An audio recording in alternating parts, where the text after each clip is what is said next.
Good morning, જય શ્રી સ્વામિનારાયણ. પ્રકરણ 10 તરુણાવસ્થા તરફનો અભ્યાસ શરૂ કરીશું. તો સૌ પ્રથમ તરુણાવસ્થા એટલે શું? તો 11 વર્ષની ઉંમરથી કરી અને 18 કે 19 વર્ષ સુધીની જે અવસ્થા છે એ શું કહેવામાં આવે છે? એને આપણે તરુણાવસ્થા કહીએ છીએ. 11થી કરીને 18 કે 19 વર્ષ સુધીની જે અવસ્થા છે ને, જે આપણા શરીરમાં જે ચેન્જીસ જોવા મળે છે, એ બધું શું છે? તરુણાવસ્થા આપણે. અને એ ચેન્જીસ સાયન્ટિફિકલી કઈ રીતે છે એ આપણે આજે જોવાનું છે. તો હવે તમને એ તો સમજાઈ ગયું કે આપણે તરુણાવસ્થા કોને કહીશું. આપણે પરીક્ષામાં પૂછાય કે તરુણાવસ્થાની વ્યાખ્યા લખો, તો આપણે એમ તો નહીં લખીએ કે 11થી કરીને 18 થી 19 વર્ષ સુધીના, પણ આપણે શું લખીશું કે જીવનકાળની એ અવસ્થા જેમાં શું થાય? શરીરમાં પ્રજનનની પરિપક્વતા પ્રાપ્ત થાય, તો એને શું કહેવામાં આવશે? તરુણાવસ્થામાં કહેવામાં આવશે. અને પ્રજનનની પરિપક્વતા કઈ અવસ્થામાં થશે? જ્યારે 11થી કરી અને 18 કે 19 વર્ષના થશું ને, ત્યારે એ પરિપક્વતાની શરૂઆત થશે. તો હવે છોકરી અને છોકરા બંનેની અન્યમાં અલગ અલગ હોય છે, અને એનો સમયગાળો તો હવે આપણે ખ્યાલ છે કે 11થી કરીને 18 કે 19 વર્ષ સુધીનો આ સમયગાળો છે. યૌવનારંભમાં થતા ફેરફારો. યૌવનારંભમાં થતા ફેરફારો એટલે આપણા શરીરમાં અમુક પ્રકારના ચેન્જીસ થાય છે, જે શેના કારણે હોય છે? અંતઃસ્ત્રાવોના કારણે હોય છે. તો આ કયા પ્રકારના હોય છે?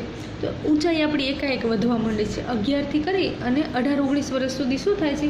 ઊંચાઈમાં એકાએક ફેરફાર જોવા મળે છે. હવે શરીરના વિવિધ ભાગો પર શું જોવા મળે છે? વાળ ઉગવા માંડે છે. પછી છોકરાઓ હોય ને, એના ખભાનો ભાગ શું થઈ જાય છે? ફેલાઈને પહોળો થઈ જાય છે. અને છોકરીઓમાં નિતંબ વધુ વિકાસ પામે છે. છોકરાઓની સ્વરપેટી કેવી થઈ જાય છે? એમનો અવાજ મોટો થઈ જાય છે. જ્યારે છોકરીઓનો અવાજ કેવો રહે છે? તીણો. અને બંનેના અવાજમાં ફેરફાર રહે છે. છોકરાઓનો અવાજ કેવો હોય છે? ઘેરો હોય છે. એની શરૂઆત ક્યારે થાય છે? જ્યારે તરુણાવસ્થાની શરૂઆત થશે ત્યારે એ અવાજ કેવો થવા માંડશે? ઘેરો થવા માંડશે. પછી આપણે જે પ્રસ્રાવ ગ્રંથિ હોય ને, અને તૈલી ગ્રંથિઓનો સ્ત્રાવ થશે, એટલે કે પરસેવાની જે ગ્રંથિ અને તૈલી ગ્રંથિ છે ને, એ બેનું શું થશે? સ્ત્રાવ થશે. પછી પ્રજનન અંગોનો વિકાસ થશે, અને પ્રજનન અંગોના વિસ્તારમાં શું થશે? વાળ ઉગવા મળશે. છોકરાઓમાં દાઢી મૂછની શરૂઆત થશે. છોકરીઓમાં સ્તન ગ્રંથિનો વિકાસ થશે. આ પ્રકારના વિકાસ પરિવર્તન જ્યારે યૌવનારંભની થશે ને શરૂઆત, ત્યારે આ દરેક પ્રકારના શું જોવા મળશે? ફેરફાર જોવા મળશે. તો હવે આ ફેરફાર થાય છે એ શેના કારણે થાય છે? તો શરીરમાં આવેલી અંતઃસ્ત્રાવ હોય છે એના કારણે આ ફેરફાર થાય છે. આકારમાં બદલાવ આવે છે, અવાજમાં બદલાવ આવે છે, અવાજમાં ફેરફાર થાય છે. તો છોકરાઓની કંઠનાળ છે ને, અહીંયા કને વૃદ્ધિ પામે છે. તો છોકરાઓમાં અવાજ કેવો થશે? યૌવનારંભમાં જ, તરુણાવસ્થાની શરૂઆતમાં જ કંઠમાળ કેવો થશે? વિકાસ થશે. પછી પ્રસ્રાવ ગ્રંથિ, તૈલ ગ્રંથિનો પણ શું થશે? વિકાસ થશે. પ્રજનન અંગો છે એની આગળ શું જોવા મળશે? વાળ જોવા મળશે. આ બધા જે છે તરુણાવસ્થાની શું થશે? શરૂઆત થશે એ ગાળામાં આ પ્રકારના ફેરફાર થશે. અવાજમાં ફેરફાર થાય છે. તો છોકરાઓની કંઠનાળ છે ને, અહીંયા કને વૃદ્ધિ પામે છે. તો છોકરાઓમાં અવાજ કેવો થશે? યૌવનારંભમાં જ, તરુણાવસ્થાની શરૂઆતમાં જ કંઠમાળ કેવો થશે? વિકાસ થશે. પછી પ્રસ્રાવ ગ્રંથિ, તૈલ ગ્રંથિનો પણ શું થશે? વિકાસ થશે. પ્રજનન અંગો છે એની આગળ શું જોવા મળશે? વાળ જોવા મળશે. આ બધા જે છે તરુણાવસ્થાની શું થશે? શરૂઆત થશે એ ગાળામાં આ પ્રકારના ફેરફાર થશે. હવે નેક્સ્ટ મુદ્દો આગળ જોયું કે તરુણાવસ્થામાં છે એમાં કિશોર એટલે કે છોકરાઓમાં શું જોવા મળશે? તો ઊંચાઈમાં વધારો થશે, દાઢી મૂછ આવશે, નિતંબ. આપણે હમણાં જ જોયું કે તરુણાવસ્થા એટલે કિશોરોમાં ઊંચાઈમાં શું થશે? વધારો થશે. એટલે છોકરાઓમાં ઊંચાઈનો વધારો થશે, દાઢી મૂછ આવશે, ખભાનો ભાગ શું થશે? પહોળો થશે, અવાજ કેવો થશે? ઘેરો થશે, વગેરે લક્ષણો શેનામાં જોવા મળશે? તો એ લક્ષણો છોકરાઓમાં એટલે કિશોરમાં જોવા મળશે. એવી જ રીતે તરુણી એટલે કે છોકરીઓમાં, કિશોરીઓમાં શું ફેરફાર જોવા મળશે? તો કિશોરીઓનો પણ શું થશે? ઊંચાઈમાં વધારો થશે, નિતંબના ભાગ કેવા થશે? વિકસિત થશે, એટલે પહોળા થશે, અવાજ કેવો થશે? તીણો થશે. પછી સ્તન ગ્રંથિનો વિકાસ થશે. વગેરે લક્ષણો શેનામાં જોવા મળશે? છોકરીઓમાં જોવા મળશે. હવે છોકરાઓમાં કંઠમણી છે એ કેવી થશે? મોટી થશે, એટલે ગળાનો ભાગ બહાર નીકળશે અને ઉપસી આવશે, જેથી શું થશે? અવાજ એમની ઉપસી આવતા સ્વરપેટી બહાર દેખાશે. અને તરુણાવસ્થામાં ચહેરા પર થતા ખીલ એ શેના કારણે થશે? પ્રશિવ ગ્રંથિ એટલે તેલ ગ્રંથિના વિકાસ ક્રિયાશીલ થશે. એના કારણે શું થશે? ખીલ ને એવી સમસ્યાઓ તરુણાવસ્થામાં વધારે જોવા મળશે. એની શરૂઆત થશે. પછી આ બધું થાય છે એ શેના કારણે થાય છે? અંતઃસ્ત્રાવી ગ્રંથિ. હવે તમને થશે કે અંતઃસ્ત્રાવી ગ્રંથિ એટલે શું? તો એવી ગ્રંથિ કે જે કેવી છે? નલિકા વિહીન છે. નલિકા છે ને એટલે ડાયરેક્ટ શેનામાં એડ થશે? રુધિરમાં એડ થશે. તો અંતઃસ્ત્રાવી ગ્રંથિઓ કેવી છે? નલિકા વિહીન છે. હવે અંતઃસ્ત્રાવી ગ્રંથિઓ છે ને રુધિરના પ્રવાહમાં સીધી ભળી જાય છે. નળી છે ને ડાયરેક્ટ શેમાં ભળી જશે? રુધિરમાં ભળી જશે, જેના કારણે ગૌણ અને મુખ્ય બધે જાતીય લક્ષણોનો વિકાસ થશે. હવે ગૌણ જાતીય લક્ષણો છોકરા અને છોકરીઓ શું થશે? અલગ પડશે. છોકરાઓમાં આગળ જ આપણે જોયું કે પુરુષોમાં શું હોય છે?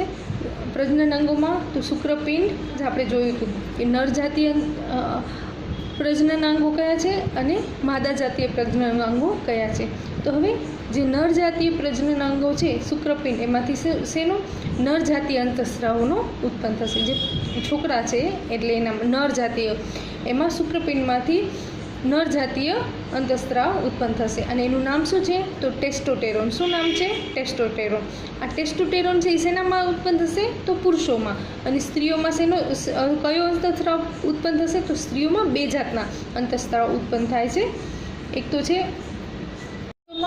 માદા જાતીય અંતઃસ્રાવ, એસ્ટ્રોજનનો સ્રાવ થશે. તો અહીં આપણે શું જોયું કે આ ફેરફાર થવાનું મેઇન કારણ શું છે?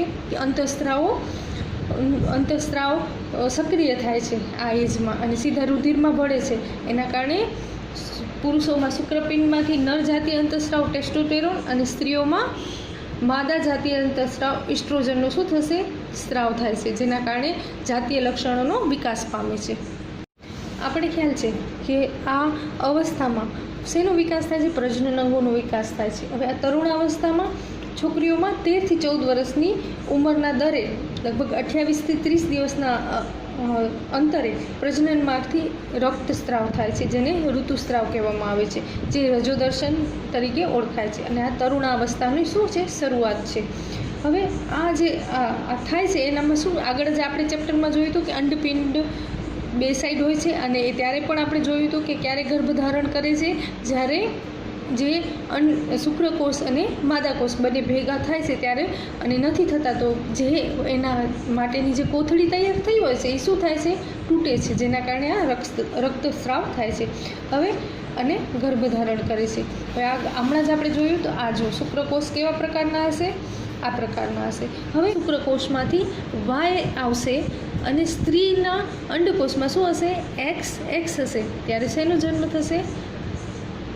સ્ત્રીમાં તો બે એક્સ જ છે એટલે એમાંથી તો એક્સ જ આવવાનો છે. જે છે એ ડિપેન્ડ કોના ઉપર છે?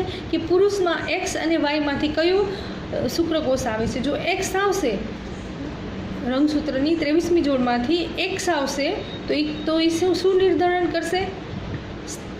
જે જન્મનાર બાળક છે એ છોકરી છે. જો વાય આવશે તો જન્મનાર બાળક છે એ છોકરો છે. તો આ બધું કોના ઉપર ડિપેન્ડ છે?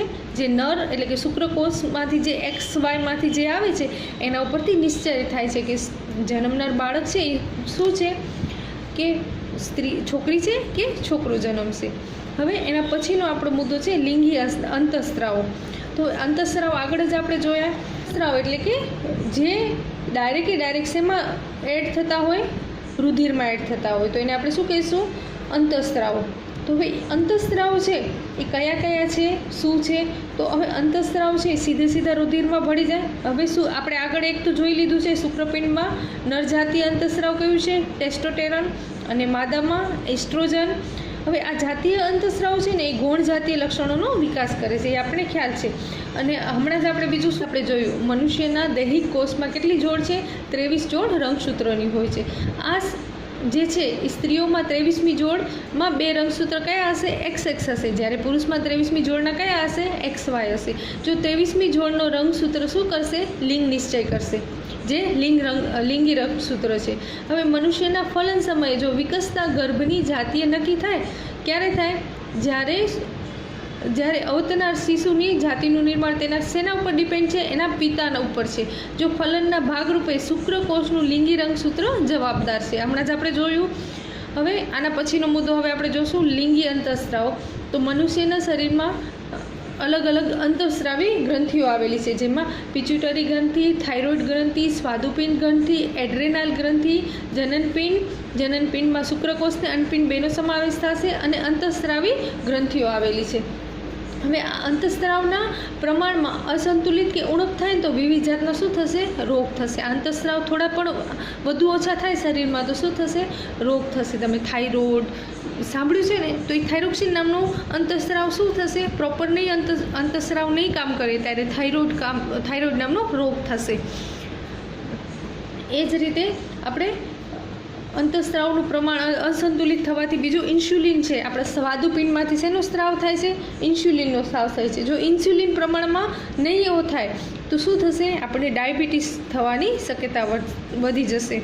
એવી જ એડ્રેનાલ ગ્રંથિ છે, આપણા રુધિરમાં શેનું? ક્ષારની માત્રા જાળવી રાખે છે. એડ્રેનાલ ગ્રંથિ એ એડ્રેનાલિન નામનો અંતઃસ્રાવ ઉત્પન્ન કરે છે. અને એડ્રેનાલિન સ્રાવ ગુસ્સા, ચિંતા, ઉત્તેજના, તણાવ વખતે એડ્રેનાલ જ્યારે બહુ ગુસ્સો આવે છે ને ત્યારે આ એડ્રેનાલનું શું થાય છે? સ્ત્રાવ થાય છે. હવે થાઇરોઇડ તેમજ એડ્રેનાલ ગ્રંથિ, પિચ્યુટરી ગ્રંથિ દ્વારા સ્રાવિત અંતઃસ્રાવો માધ્યમ દ્વારા મળતા આદેશ અનુસાર કામ કરે છે. અને આ બધાનું કંટ્રોલ ક્યાં હોય છે? પિચ્યુટરી ગ્રંથિમાં. એટલે જ પિચ્યુટરી ગ્રંથિ છે ને એને શું કહેવાય છે? વૃદ્ધિ અંતઃસ્રાવ પણ કહેવામાં આવે છે, અને જે વ્યક્તિની સામાન્ય વૃદ્ધિ માટે જરૂરી છે. નેક્સ્ટ વિડીયોમાં પાછા મળીશું. ત્યાં સુધી જય શ્રી સ્વામિનારાયણ.